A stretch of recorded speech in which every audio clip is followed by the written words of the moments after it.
إن الحمد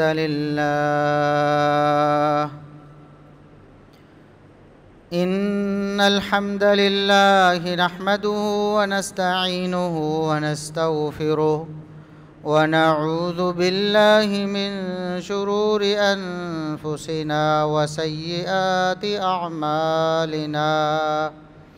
من يهده الله فلا مضل له ومن يضلل فلا هادي له. أشهد أن لا إله إلا الله وحده لا شريك له وأشهد أن محمدًا عبده ورسوله. اللهم صل على محمد وعلى آل محمد كما صليت على إبراهيم وعلى آل إبراهيم إنك حميد مجيد. اللهم بارك على محمد وعلى آل محمد كما باركت على إبراهيم وعلى آل إبراهيم إنك حميد مجيد. أما بعد فيا أيها الناس ألا إن خير الحديث كتاب الله وخير الهدي هدي محمد صلى الله عليه وسلم وشر الأمور محدثاتها وكل محدثة بدعة وكل بدعة ضلالة. أعوذ بالله السميع العليم من الشيطان الرجيم من همزه ونفخه ونفثه. بسم الله الرحمن الرحيم. إن الذين يؤذون الله ورسوله لعنهم الله في الدنيا والآخرة وأعد لهم عذابا مهينا. انتہائی قابل احترام بزرگوں، عزیز نوجوان ساتھیوں، معززات و مکرمات اسلامی ماں اور بہنوں، ہر قسم کی حمد و ثنا، تعریف و تمجید، کبریائی، بڑائی، رفعت و عظمت اللہ رب العزت کے لیے جو پوری کائنات کا خالق و مالک ہے. بے شمار، لا تعداد، بے حد و حساب درود و سلام پیغمبر آخر الزماں، محسن انسانیت، محسن کائنات جناب محمد الرسول اللہ صلی اللہ علیہ وسلم کی ذات اقدس پر. آپ سب حضرات کو بخوبی معلوم ہے کہ پچھلے دنوں نبی اکرم صلی اللہ علیہ وآلہ وسلم کی ذات بابرکات پر طعن کیا گیا، آپ کی گستاخی اور توہین کی گئی. آج کے خطبہ جمعۃ المبارک میں اسی حوالے سے چند باتیں عرض کروں گا. سب سے پہلے یہ کہ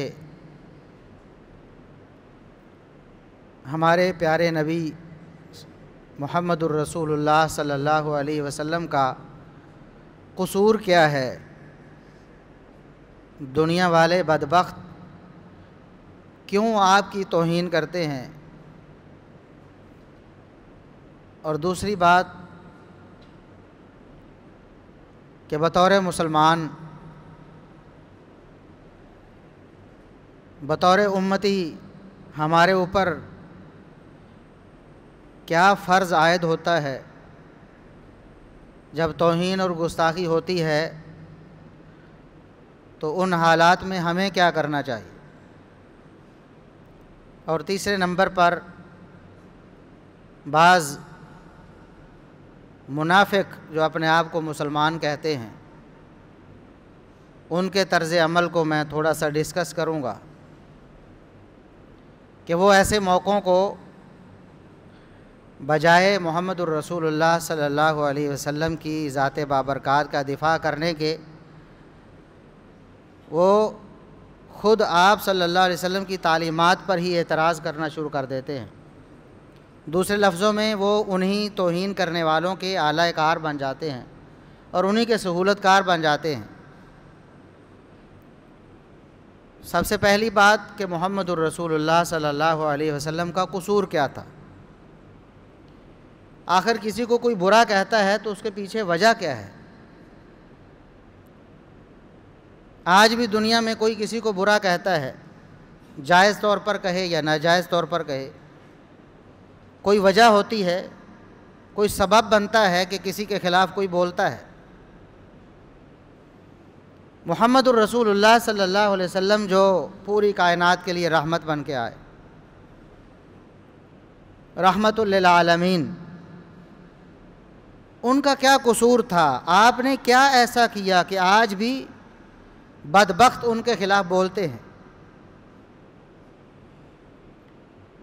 دنیا کا یہ قانون ہے کہ ہمیشہ ایسا نہیں ہوتا کہ برے کو ہی لوگ برا کہیں، بلکہ بڑے بڑے اچھوں کو، بڑے بڑے بہترین لوگوں کو لوگ برا کہتے ہیں، اپنے محسنین کو لوگ برا کہتے ہیں۔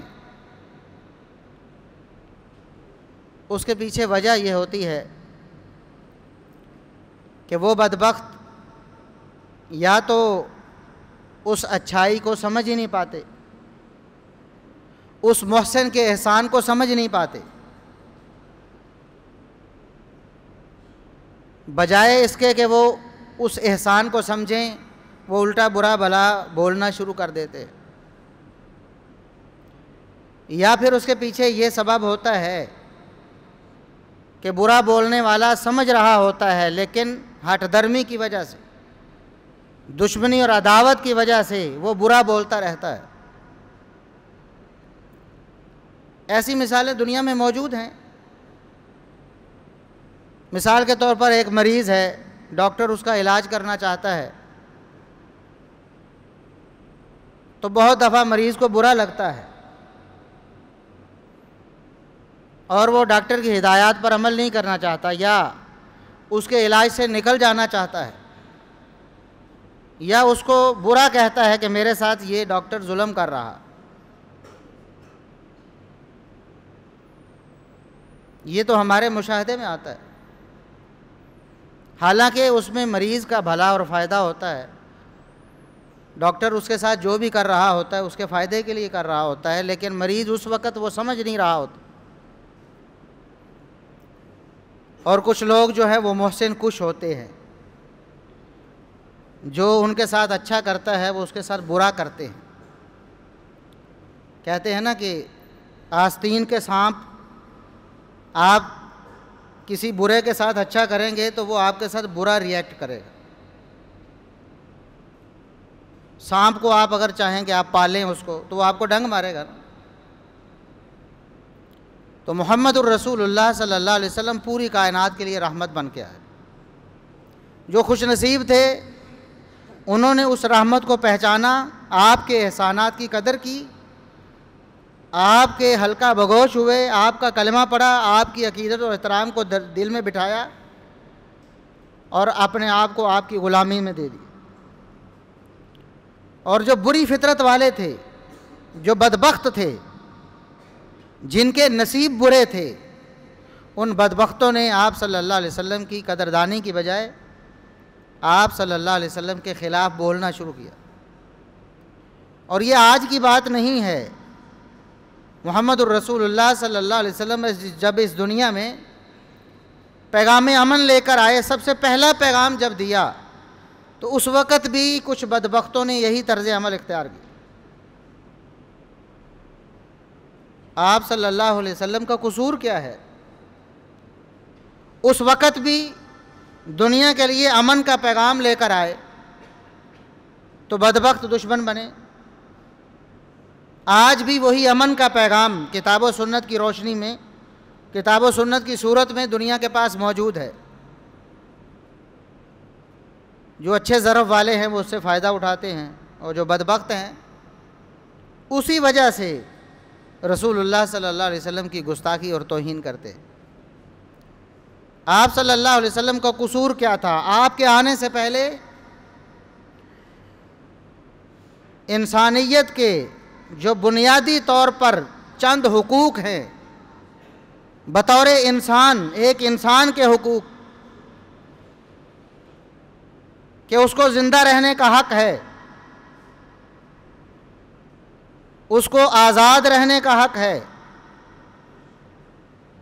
اس کی عزت اور اس کی آبرو، اس کی حفاظت کا اس کو حق ہے کہ اس کی حفاظت کی جائے،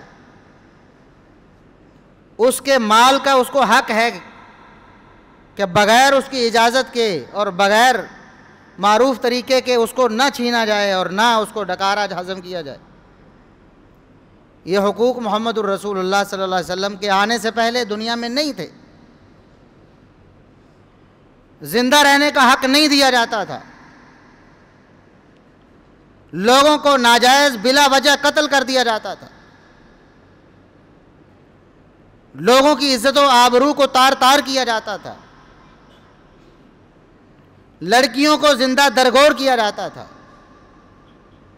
عورتوں کو اپنی ذاتی ملکیت سمجھا جاتا تھا، ان کے ساتھ ظلم و ستم روا رکھا جاتا تھا، لوگوں کو ان کی جان مال اور تحفظ یہ حاصل نہیں تھا۔ محمد الرسول اللہ صلی اللہ علیہ وسلم دنیا میں تشریف لائے۔ آپ صلی اللہ علیہ وسلم نے انسانوں کو ان کے بنیادی حقوق عطا فرمائے، انہیں جینے کا حق بھی دیا، ان کو ان کی عزت کو محفوظ رکھنے کا حق بھی دیا، اور لوگوں کو ان کے مال کی حفاظت کا حق بھی دیا۔ طرح طرح کی برائیاں دنیا میں موجود تھیں، طرح طرح کے ایسے اسباب موجود تھے جن کی وجہ سے دنیا کا امن خطرے میں پڑتا تھا۔ آپ صلی اللہ علیہ وسلم نے ایک ایک کر کے ہر برائی کو دنیا سے ختم کیا، ایک ایک کر کے ہر برائی کو دنیا سے ختم کیا۔ آپ صلی اللہ علیہ وسلم کا قصور یہ تھا۔ آپ کا قصور کیا تھا؟ قرآن نے ہمیں بتایا ہے، یحل لہم الطیبات ویحرم علیہم الخبائث ویضع عنہم اصرہم والاغلال التی کانت علیہم۔ جتنی بھی پاکیزہ دنیا میں چیزیں تھیں محمد الرسول اللہ صلی اللہ علیہ وسلم نے انہیں الاؤ کر دیا کہ جاؤ انہیں استعمال کرو۔ ہر پاکیزہ چیز کے استعمال کی اجازت دی تاکہ انسان کسی قسم کے فائدے سے محروم نہ رہے۔ ہر وہ چیز جو انسانوں کے حق میں بری تھی، جو دنیا میں فساد اور خون خرابہ برپا کرتی تھی، آپ صلی اللہ علیہ وسلم نے ایک ایک کر کے اس کو ختم کیا۔ چوری ہو، ڈاکہ ہو، زناکاری ہو، بدکاری ہو، سود خوری ہو، رشوت خوری ہو، جھوٹ ہو، غیبت ہو، آپ صلی اللہ علیہ وسلم نے ایک ایک کر کے تمام ان برائیوں کا خاتمہ کیا جو اس دنیا کا امن خراب کرتی تھی، اور انسانوں کے کندھوں سے سارے وہ بوجھ اتار دیے جو انہوں نے ناجائز طور پر اپنے آپ پر لاد رکھے تھے۔ دنیا سے وہ سارے طوق ختم کر دیے جو انسانوں کے گلوں میں ڈال دیے گئے تھے۔ غلامی کو ختم کر کے آزادی کا حق انسانوں کو محمد الرسول اللہ صلی اللہ علیہ وسلم نے دیا۔ آج یہ جو نام نہاد مہذب ممالک ہیں، آج جو دنیا کے امن کو قائم رکھنے کے لیے نام نہاد دستاویزیں تیار کرتے ہیں، چارٹرز بناتے ہیں، منشور تیار کرتے ہیں، وہ سارے کے سارے محمد الرسول اللہ صلی اللہ علیہ وسلم نے متعارف کروائے۔ آج ایک بھی مہذب دنیا کا اصول ایسا لائیں جو واقعی انسانوں کی بہتری کے لیے ہو، اور محمد الرسول اللہ صلی اللہ علیہ وسلم نے اسے آج سے 1400-1500 سال پہلے پیش نہ کیا ہو۔ ایک اصول آپ پیش نہیں کر سکتے۔ دنیا کو جینے کا ڈھنگ سکھایا ہے، دنیا کو ترقی کرنے کا راز بتایا ہے، دنیا کو ایسی لازوال تعلیمات دی ہیں جن کی وجہ سے پھر دنیا نے پیچھے مڑ کے نہیں دیکھا، ہر میدان میں ترقی کی ہے۔ قرآن کریم کی صورت میں ایک ایسی کتاب دی ہے، لازوال کتاب، کہ بعد میں آنے والے سارے سائنسدانوں نے بھی اس کتاب سے استفادہ کیا ہے، بلکہ اس کتاب سے استفادہ کرنے والے مسلمان سائنسدانوں کی خوشہ چینی کی ہے، ان کے علوم کو اپنی زبانوں میں منتقل کر کے اس دنیا میں ترقی کی ہے۔ یہ قصور ہے محمد الرسول اللہ صلی اللہ علیہ وسلم۔ اور اپنی سیرت کی صورت میں، اپنے کردار کی صورت میں ایک ایسا بہترین نظام دنیا کو دیا ہے۔ باپ ہونے کے ناطے سے دیکھیں، ایک لیڈر اور قائد ہونے کے ناطے سے دیکھیں، رشتہ دار ہونے کے ناطے سے دیکھیں، منتظم ہونے کے ناطے سے دیکھیں، معلم اور استاد ہونے کے ناطے سے دیکھیں، ایک تاجر ہونے کے ناطے سے دیکھیں، ہر شخص کے لیے محمد الرسول اللہ صلی اللہ علیہ وسلم کی پاکیزہ سیرت مشعل راہ ہے۔ یہ قصور ہے محمد الرسول اللہ صلی اللہ علیہ وسلم کا۔ جب آپ نے پہلا پیغام دیا دنیا والوں کو، قولوا لا الہ الا اللہ تفلحوا، لوگوں لا الہ الا اللہ کہو، توحید کا اقرار کر لو، دنیا میں اگر امن چاہتے ہو، اگر امن چاہتے ہو تو توحید کا اقرار کر لو۔ شرک میں مبتلا رہو گے تو دنیا میں امن قائم نہیں ہوگا۔ شرک میں فساد ہے، شرک میں خرابی ہے، شرک میں رسوائی ہے، عزت و آبرو کا جنازہ نکلتا ہے شرک میں، اس وقت بھی نکلتا تھا، آج بھی نکلتا ہے۔ اور جو بدبخت گستاخی کرنے والے ہیں ان کا مذہب ہی فساد پر مبنی ہے، ان کا مذہب ہی عزت و آبرو کے جنازے نکالنے پر مبنی ہے، ان کا مذہب ہی ذات پات کی تقسیم پر مبنی ہے، ان کا مذہب ہی انسانیت کی توہین پر اور ذلت و رسوائی پر مبنی ہے۔ اس لیے محمد الرسول اللہ صلی اللہ علیہ وسلم کی شفاف تعلیمات انہیں بری لگتی۔ وہ مذہب جس میں انسانوں کے درجات مقرر کیے گئے ہیں کہ یہ درجہ ہے جس کا حق ہے کہ اس کے پاس حکمرانی ہو، یہ اوپر والا درجہ ہے، اور ایک درجہ ہے جو سب سے نچلا درجہ، گھٹیا درجہ ہے، جن کے نصیب میں ہے کہ وہ محکوم رہیں، جن کے نصیب میں ہے کہ وہ ذلیل و رسوا رہیں۔ انسانوں کو جانور بنانے والا مذہب، جانوروں سے بدترین سلوک کرنے والا انسانوں سے جو مذہب، اس مذہب والے محمد الرسول اللہ صلی اللہ علیہ وسلم پر تنقید کرتے ہیں اور اعتراض کرتے ہیں۔ کیوں اعتراض کرتے ہیں؟ آپ کو سمجھ آئی نا؟ ان کے مفادات پر ضرب لگائی ہے محمد الرسول اللہ صلی اللہ علیہ وسلم۔ دنیا کے سارے سرمایہ دار وہ محمد الرسول اللہ صلی اللہ علیہ وسلم کے دشمن ہیں، اس لیے کہ ان کی سرمایہ داری پر ضرب لگائی ہے محمد الرسول اللہ صلی اللہ علیہ وسلم۔ دنیا کے سارے ایسے مجرم لوگ جو انسانوں کو آزادی نہیں دینا چاہتے، غلام رکھنا چاہتے، ایسے لوگوں کے مفادات پر ضرب لگائی ہے محمد الرسول اللہ صلی اللہ علیہ وسلم نے، اس لیے وہ دشمن ہیں آپ صلی اللہ علیہ وسلم۔ آپ کی کھری اور صاف اور خوشحالی کی ضامن جو تعلیمات ہیں ان کو بری لگتی ہیں، ان کے مفادات پر ضرب پڑی ہے۔ شرک اس دنیا کا سب سے بڑا فساد، سب سے بڑا ظلم، سب سے بڑی ذلت اور رسوائی۔ محمد الرسول اللہ صلی اللہ علیہ وسلم نے فرمایا شرک کو چھوڑ دو، توحید پر کاربند ہو جاؤ، تفلحوا، تم کامیاب ہو جاؤ گے، تم کامران ہو جاؤ گے، دنیا میں تمہاری حکومت اور سلطنت ہوگی۔ دنیا میں تمہیں عزت ملے گی۔ اس وقت بھی ایک بدبخت نے کہا تھا تبا لک، اے محمد آپ کے ہاتھ ٹوٹ جائیں، نعوذ باللہ ثم نعوذ باللہ۔ گستاخی اور توہین کی، کیوں کی؟ آپ صلی اللہ علیہ وسلم کا قصور کیا تھا؟ کوئی بری تعلیم دی تھی؟ کوئی نقصان کر دیا تھا ان کا؟ کوئی ایسی بات کہہ دی تھی جو انسانیت کے منافی تھی؟ ایسی بات کہہ دی تھی جو عدل و انصاف کے منافی تھی؟ نہیں، توحید کی کھری تعلیم چونکہ ان کے مفادات پر ضرب ڈالتی تھی، جب انہوں نے اپنے مفادات پر ضرب دیکھی تو محمد الرسول اللہ صلی اللہ علیہ وسلم کے خلاف بکواس کرنے لگے، آپ صلی اللہ علیہ وسلم کی توہین کرنے لگے۔ اللہ رب العزت نے قرآن نازل فرمایا تبت یدا ابی لہب وتب، وہ بدبخت جو محمد الرسول اللہ صلی اللہ علیہ وسلم پر زبان درازی کرتا ہے، اللہ رب العزت نے اس کو ذلیل و رسوا کر دیا، اس کو تباہ و برباد کر دیا ہے۔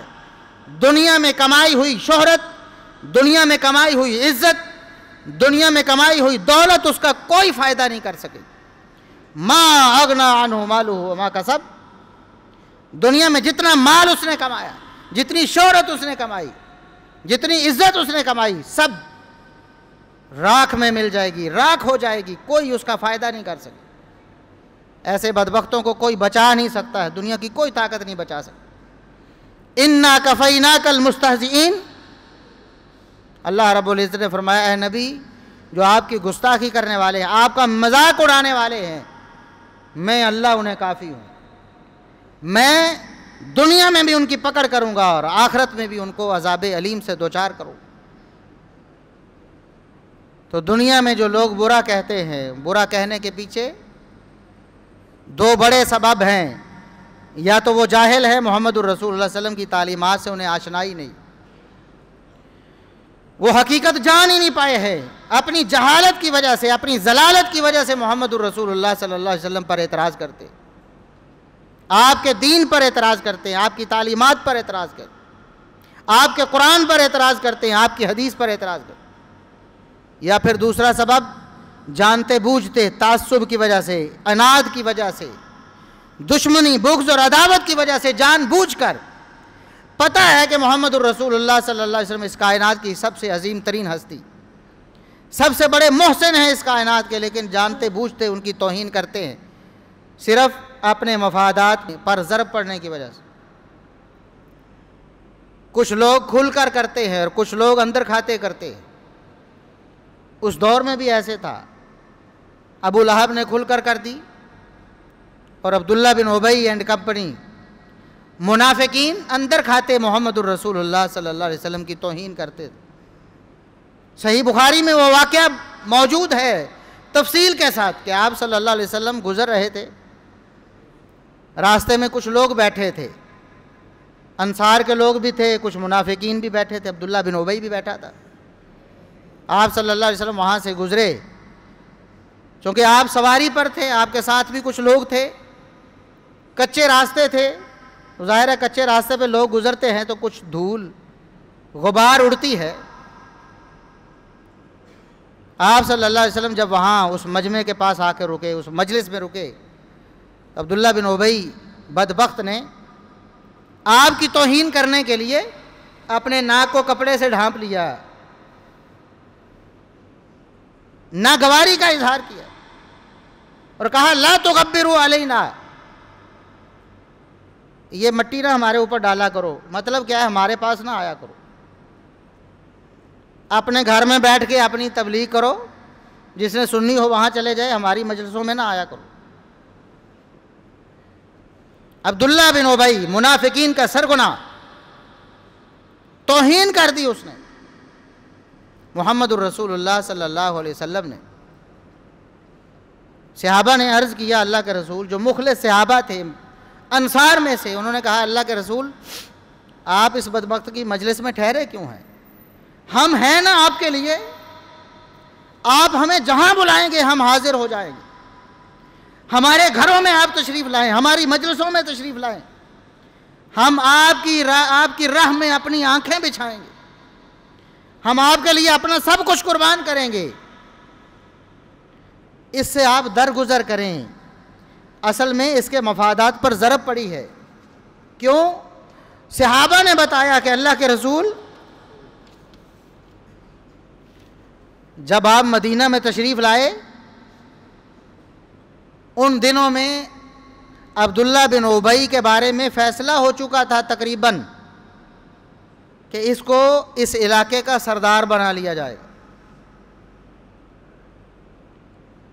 وہ تو خواب دیکھ رہا تھا، اس نے تو پگڑی بنوا لی ہوگی نا، اس نے تو کپڑے سلوا لیے ہوں گے کہ میں نے اس علاقے کا سربراہ بننا ہے، میری تاج پوشی ہونی۔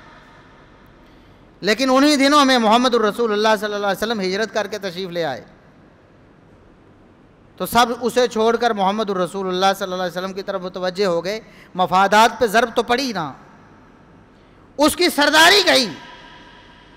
جانتا تھا، جاہل نہیں تھا، جانتا تھا کہ محمد الرسول اللہ صلی اللہ علیہ وسلم سچے نبی ہیں، سچے رسول ہیں، جانتا تھا کہ آپ کی تعلیمات اس کے لیے بھی اور پوری دنیا کے لیے امن کا باعث ہیں، جانتا تھا کہ آپ کی پیروی ہی نجات کا سبب ہے، لیکن مفادات پر ضرب پڑنے کی وجہ سے اس نے دشمنی کا راستہ اختیار کر لیا، وہ دشمن بن گیا۔ صحابہ نے عرض کیا اللہ کے رسول جب اس کی سرداری گئی ہے نا تو شہری کا بھی ذالکہ ہے، اس کی وجہ سے یہ چڑ گیا ہے آپ سے، آپ اس کو ایک آنکھ نہیں بھاتے ہیں، اس لیے دفع کریں اس کو، ہمارے پاس آپ تشریف لائیں، ہم ہیں نا آپ کی باتیں سننے کے لیے۔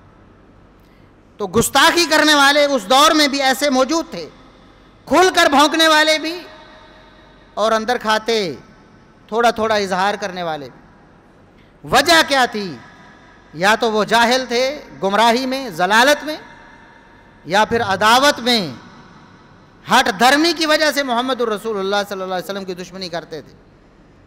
قرآن نے کہا اہل کتاب کے بارے میں، ایک والد اپنے بیٹے کو بہت اچھی طرح جانتا ہوتا ہے نا، وہ ایک عرب مثال بھی ہمارے ہاں مشہور ہے، پنجابی میں کہتے ہیں کہ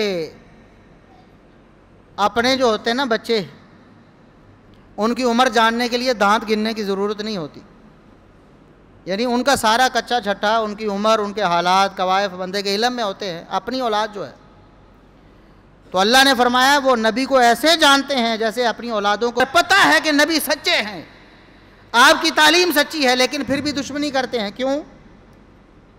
ان کے مفادات پر ضرب پڑی ہے۔ فرعون نے اپنے آپ کو انا ربکم الاعلی کہا، اپنی خدائی کا اعلان کیا، موسیٰ علیہ السلام کی تکذیب کی، آپ کا دشمن بن گیا۔ اللہ نے قرآن میں بتایا ان سب کو پتہ تھا، ان سب کو پتہ تھا وَاسْتَيْقَنَتْهَا أَنفُسُهُمْ، موسیٰ علیہ السلام کی حقانیت پر دل میں ان کے یقین موجود تھا، لیکن کیوں انکار کر دیا؟ ظلماً وعدوا، ہٹ درمی کی وجہ سے، اناپرستی کی وجہ سے۔ مفادات پہ ضرب پڑتی تھی، سرداری جاتی تھی، سربراہی جاتی تھی فرعون کی، اس نے موسیٰ علیہ السلام کی تکذیب شروع کر دی۔ تو آج نبی کریم صلی اللہ علیہ وسلم کی جو گستاخی اور توہین ہوتی ہے، آپ صلی اللہ علیہ وسلم کا اس میں قصور یہ ہے کہ آپ پوری دنیا کے لیے رحمت بن گئے، آپ نے دنیا والوں کو امن کا پیغام دیا، آپ نے دنیا میں مساوات، عدل و انصاف قائم کیا، آپ نے دنیا میں لوگوں کو جینے کا حق دیا، آپ نے دنیا میں لوگوں کی عزت و آبرو کا تحفظ کیا، اور آپ نے لوگوں کو امن کی راہ دکھائی۔ جن کے مفادات پہ ضرب پڑی انہوں نے بھی آپ صلی اللہ علیہ وسلم پر تنقید اور اعتراض کیا، اور جو جاہل رہ گئے، وہ جڈ تھے، گموار تھے، جو آپ صلی اللہ علیہ وسلم کو پہچان ہی نہیں سکے، انہوں نے بھی آپ صلی اللہ علیہ وسلم سے عداوت رکھی، اور جنہوں نے آپ صلی اللہ علیہ وسلم کو پہچان لیا انہوں نے آپ صلی اللہ علیہ وسلم کی قدردانی کی۔ دوسری بات کہ بطور مسلمان اور بطور امتی ہم پر کیا فرض عائد ہوتا ہے، ہمیں کیا کرنا ہے؟ پہلی بات کہ اگر ہمارے پاس قوت نافذہ ہو، حکمرانی یا سربراہی ہو، ہم قانون کو لاگو کر سکتے ہوں، ہماری گرفت میں، ہمارے کنٹرول میں ہو وہ شخص جو نبی کریم صلی اللہ علیہ وسلم کی گستاخی کرتا ہے، تو اس کی سزا سر تن سے جدا ہے۔ اس کی کوئی معافی نہیں، محمد الرسول اللہ علیہ وسلم کے گستاخ کی کوئی معافی نہیں دنیا میں۔ اگر سچی توبہ بھی کر لیتا ہے تو اسی آخرت سنور سکتی ہے، دنیا میں اس کی سزا اس پر لاگو ہو کر رہے گی، اس کی گردن جو ہے اس کے تن سے جدا کی جائے گی، اس کی زندگی کا خاتمہ کیا جائے گا۔ اگر اس نے سچی توبہ کر لی تو آخرت میں اللہ اسے معاف کر دے، لیکن دنیا میں سزا یہی۔ مسلمان ہو یا کافر ہو کوئی فرق نہیں۔ بعض مسلمان ایسے ہیں نام نہاد تعلیمات انہوں نے بنائی ہیں اپنی، اور وہ یہ کہتے سنائی دیتے ہیں آپ کو بڑے بڑے اسکالرز کہ یہ سزا تو مسلمانوں کے لیے ہے، نبی کی گستاخی مسلمان کرے تو اس کو قتل کیا جائے گا، کافر کرے تو قتل نہیں کیا جائے گا۔ ایسا کوئی فرق ہماری شریعت میں موجود نہیں۔ محمد الرسول اللہ صلی اللہ علیہ وسلم کا گستاخ کافر بھی ہے، مشرک بھی ہے، یہودی بھی ہے، عیسائی بھی ہے تو واجب القتل ہے۔ آپ صلی اللہ علیہ وسلم نے خود جب قوت نافذہ ملی ہے مدینہ منورہ میں تشریف لے کے گئے، کعب بن اشرف نے گستاخیاں کی، آپ نے اس کو قتل کروایا، مسلمان نہیں تھا۔ اسی طرح اور بھی واقعات محمد الرسول اللہ صلی اللہ علیہ وسلم کے عہد مبارک میں موجود ہیں۔ اور اگر ہمارے پاس قوت نافذہ نہیں، جس طرح آج ہم قانون کو نافذ نہیں کر سکتے، حتیٰ کہ اس اسلامی ملک میں بھی اسلامی قانون نافذ نہیں ہے، پھر ہمارے لیے یہ ہے کہ ہم آواز بلند کریں، پرامن طور پر دنیا کو بتائیں کہ ہم محمد الرسول اللہ صلی اللہ علیہ وسلم کو ماننے والے ہیں، ہمارا دل دکھا ہے، یہ ہمارا حق ہے کہ ہماری دل آزاری بند کی جائے، اور محمد الرسول اللہ صلی اللہ علیہ وسلم کے محاسن، آپ کے احسانات دنیا کو بتائے جائیں۔ جہاں تک ہم اپنی آواز پہنچا سکتے ہیں ہم آواز پہنچائیں۔ اور تیسری چیز، سب سے بڑی بات، میں پہلے بھی ایک دفعہ عرض کر چکا ہوں اسی منبر پر، پہلے بھی گستاخی اور توہین ہوئی تھی کسی اور ملک کی طرف سے، اس وقت بھی میں نے عرض کیا تھا کہ اگرچہ گستاخی کرنے والے کافر ہیں لیکن سہولت کار ہم ہیں، معذرت کے ساتھ ہم خود سبب ہیں اس بات کا کہ ہمارے نبی کی شان میں گستاخی کی جاتی، لاشعوری طور پر صحیح، نہ چاہتے ہوئے صحیح، نہ جانتے ہوئے صحیح، لیکن ہم سبب بنتے ہیں۔ کیوں؟ محمد الرسول اللہ صلی اللہ علیہ وسلم کی تعلیمات میں یہ بات موجود ہے کہ جو شخص محمد الرسول اللہ صلی اللہ علیہ وسلم کا متبع فرما بردار ہوگا، اس کی اتباع اور فرما برداری کی وجہ سے دنیا والے محمد الرسول اللہ صلی اللہ علیہ وسلم کی گستاخی سے توبہ کریں گے، ڈریں گے، بچیں گے کہ محمد الرسول اللہ علیہ وسلم کی گستاخی نہ کی جائے۔ وہ واقعہ میں اشارہ کرتا ہوں صحیح بخاری میں ہے، عروہ بن مسعود ثقفی کفر کی حالت میں کافروں کی طرف سے قاصد بن کے آئے، ان کے وزیر خارجہ بن کر آئے محمد الرسول اللہ صلی اللہ علیہ وسلم سے مذاکرات کرنے کے لیے، اور آ کر دیکھا ہے ابھی کافر ہیں، مسلمان نہیں ہوئے، کافروں کے وزیر خارجہ بن کر آئے، اور آ کر دیکھا کہ صحابہ کرام کی عقیدت، محبت، آپ کی اطاعت و فرما برداری اس قدر ہے کہ آپ صلی اللہ علیہ وسلم کے وضو کا پانی نیچے نہیں گرنے دیتے، آپ صلی اللہ علیہ وسلم پر واری جاتے، قربان ہوتے ہیں، الفاظ سے نہیں، دعو و نعروں سے نہیں بلکہ عمل سے، آپ کا حکم مبارک پورا ہونے سے پہلے اس کو پورا کر دیتے ہیں۔ آپ حکم دیں تو دریاؤں میں، سمندروں میں چھلانگیں لگا دیں، آپ کا حکم ہو پہاڑوں پہ کود جائیں، آپ کا حکم ہو جو کچھ آپ فرمائیں کر کے پورا کر دیتے ہیں۔ اس وجہ سے کافر ہوتے ہوئے اس وقت مسلمان نہیں ہیں، جا کے اپنے سرداروں سے کیا کہتے ہیں؟ اللہ کی قسم میں دنیا کے بڑے بڑے درباروں میں گیا ہوں، بڑے بڑے بادشاہوں، سپر پاورز کے پاس میں گیا ہوں، لیکن جس طرح مطیع و فرما بردار محمد الرسول اللہ صلی اللہ علیہ وسلم کے صحابہ ہیں، میں نے ایسا کوئی نہیں دیکھا، لہٰذا خیریت اس میں ہے۔ میرا مشورہ یہ ہے، ویسے تو میں بھی تمہارے ساتھ ہوں، لیکن میرا مشورہ یہ ہے کہ محمد الرسول اللہ صلی اللہ علیہ وسلم کی غلامی اختیار کر لو اگر بچنا ہے تو۔ وقتی طور پر ہم چڑھائی بھی کریں، دشمنی بھی کریں، عداوت بھی کریں، لیکن کامیابی ہمیں نہیں مل سکتی۔ کیوں؟ محمد الرسول اللہ صلی اللہ علیہ وسلم کے ماننے والے آپ کے بڑے متبع فرما بردار ہیں۔ کاش کہ آج ہم بھی، دنیا میں کتنی بڑی تعداد ہے، تعداد کے اعتبار سے سب سے بڑا مذہب ہمارے پاس ہے، کوئی اور مذہب تعداد میں مسلمانوں جتنا نہیں، اور جتنی ترقی سے لوگ مسلمان ہو رہے ہیں ایسی ترقی کسی مذہب کے پاس نہیں۔ افسوس ہے کہ آج اگر ہم عملی مسلمان بنے ہوتے، باعمل ہوتے، محمد الرسول اللہ صلی اللہ علیہ وسلم کی تعلیمات کو اپنایا ہوتا، کسی کافر کو جرأت نہ ہوتی کہ محمد الرسول اللہ صلی اللہ علیہ وسلم کی توہین کر سکے۔ ان کو پتہ ہے کہ ہم نے اگر شیو کی ہے تو یہ بھی شیو کرتے ہیں، یہ محمد الرسول اللہ صلی اللہ علیہ وسلم سے زیادہ ہمارے وفادار ہے تو گستاخی تو کریں گے نا۔ انہیں پتہ ہے کہ جس طرح کا لباس ہم پہنتے ہیں یہ اپنے نبی کو چھوڑ کے ہمارے والا لباس پہنیں گے، انہیں پتہ ہے کہ یہ ہمارے زیادہ وفادار ہیں۔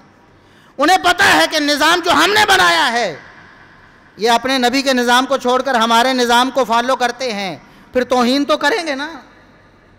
ہم زیادہ سبب بنتے ہیں محمد الرسول اللہ صلی اللہ علیہ وسلم کی گستاخی اور توہین میں، کیا اس پر ہمیں کوئی فکر نہیں کرنی چاہیے؟ کون مسلمان ہے جو محبت رسول کا دعوے دار ہے، جو عشق رسالت کے نعرے مارتا ہے، ہاتھ بلند کر کے کہے کہ آئندہ میں اپنی زندگی کو رسول اللہ صلی اللہ علیہ وسلم کی سیرت کے مطابق گزاروں؟ یہ سب سے بڑا تمانچہ ہے کفار کے منہ پہ، یہ سب سے بڑا ہتھیار ہے مسلمانوں کے پاس کافروں کے خلاف ان کو روکنے کے لیے کہ محمد الرسول اللہ صلی اللہ علیہ وسلم کی سیرت اپنا کر دکھائیں، اپنی شکل و صورت بھی محمد الرسول اللہ صلی اللہ علیہ وسلم والی بنائیں، اپنا لباس بھی رسول اللہ صلی اللہ علیہ وسلم والا بنائیں، اپنے معاملات بھی رسول اللہ صلی اللہ علیہ وسلم والے بنائیں۔ پھر دیکھتے ہیں کون جرأت کرتا ہے محمد الرسول اللہ صلی اللہ علیہ وسلم کی توہین کرنے کی۔ تو یہ ہم پر لازم ہے کہ ہم نعروں کی بجائے، دعووں کی بجائے عمل کر کے دکھائیں اور محمد الرسول اللہ صلی اللہ علیہ وسلم کی ایک ایک سیرت اور آپ کی ایک ایک سنت کو اپنائیں۔ انشاءاللہ دنیا میں آپ کو پھر کوئی گستاخی کرنے والا نہیں ملے گا۔ تھوڑے سے مسلمان تھے نا، تھوڑے سے، ایک خطے میں مقید تھے، لیکن دنیا میں حکمران تھر تھر کانپتے تھے محمد الرسول اللہ صلی اللہ علیہ وسلم کی وجہ سے، آپ کی فوج کی وجہ سے۔ حالانکہ اتنی بڑی نہ تو ایٹمی طاقت تھی کوئی، محمد الرسول اللہ صلی اللہ علیہ وسلم کے پاس کوئی ایٹمی طاقت تھی؟ آج مسلمان ایٹمی طاقت ہیں، ہمارا ملک ایک ایٹمی طاقت ہے، اس کے باوجود لوگ ہم سے ڈرتے نہیں، ہم ڈرتے ہیں الٹا۔ کیوں؟ کہ ہم محمد الرسول اللہ صلی اللہ علیہ وسلم کے راستے پر چلے نہیں، ہم تو ان کے راستے پر چل رہے ہیں۔ ہماری تہذیب و تمدن وہاں سے امپورٹ کی ہوئی ہے نا، اس لیے وہ ہم سے ڈریں گے نہیں بلکہ ہم ان سے ڈریں۔ جب ہم محمد الرسول اللہ صلی اللہ علیہ وسلم کی تعلیمات پر عمل کریں گے تو پھر وہ ہم سے ڈریں گے۔ انشاءاللہ وہ وقت آئے گا، مسلمانوں نے اگر اپنے آپ کو محمد الرسول اللہ صلی اللہ علیہ وسلم کا سچا فرما بردار بنا لیا، دنیا میں کوئی توہین کرنے والا نہیں ہو۔ اللہ سے دعا ہے کہ اللہ تعالی ہمیں عمل کی توفیق عطا فرمائے۔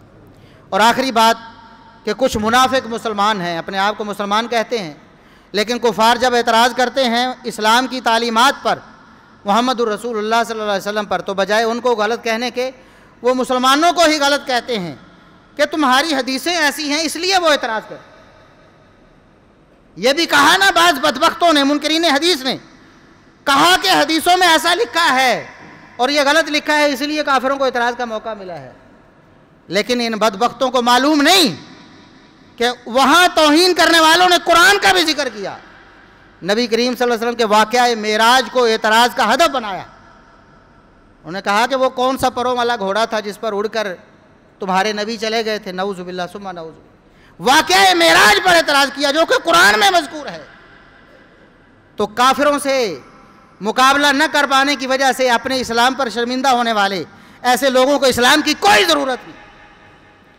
اسلام کے لیے کسی نے کھڑا ہونا ہے تو ہم ٹھوک کے، ہم قرآن کا بھی دفاع کرنا جانتے ہیں، محمد الرسول اللہ صلی اللہ علیہ وسلم کے فرامین کا بھی دفاع کرنا جانتے ہیں، ہم بزدل نہیں ہیں، ہم مقابلہ کرتے ہیں۔ آئے کوئی قرآن کی روشنی میں اعتراض کرے محمد الرسول اللہ صلی اللہ علیہ وسلم پر، ہم اس کو جواب دیتے ہیں، اس کا منہ بند کرتے ہیں۔ حدیث کی روشنی میں اگر وہ اعتراض کرتا ہے محمد الرسول اللہ صلی اللہ علیہ وسلم پر، ہم اس کا منہ بند کرنے کے لیے تیار ہیں۔ آئے تو صحیح، اپنے گھر پہ بیٹھ کے کوئی بھی بات کر دے، کوئی بھی کر سکتا ہے، لیکن کوئی اعتراض کرنے والا کھڑا تو ہو کسی مسلمان اسکالر کے سامنے، ڈاکٹر ذاکر نائک کے سامنے آئے نا، اور بڑے بڑے علماء موجود ہیں، ان کے سامنے آ کر بات کرے، پھر پتہ چلے کہ اعتراض کہاں ہے، ان کا خود ہندو مذہب بھی بچتا ہے کہ نہیں۔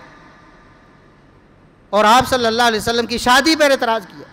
ہندو مذہب میں خود ان کے دیوتا جن کو بنایا ہوا ہے، انہوں نے جو شادیاں کی ہیں وہ بھی ان کے اعتراض کا ہدف بن جائیں گی۔ اسلام سے پہلے ان کے خود ہندو مذہب ملیا میٹ ہو جائے، جس کو وہ ماتھے پر سجا کر اسلام پر اعتراض کر رہے۔ تو اللہ سے دعا ہے کہ اللہ رب العزت ہمیں محمد الرسول اللہ صلی اللہ علیہ وسلم سے سچی محبت اور آپ کا دفاع کرنے کی توفیق عطا فرمائے۔ وآخر دعوانا ان الحمد للہ رب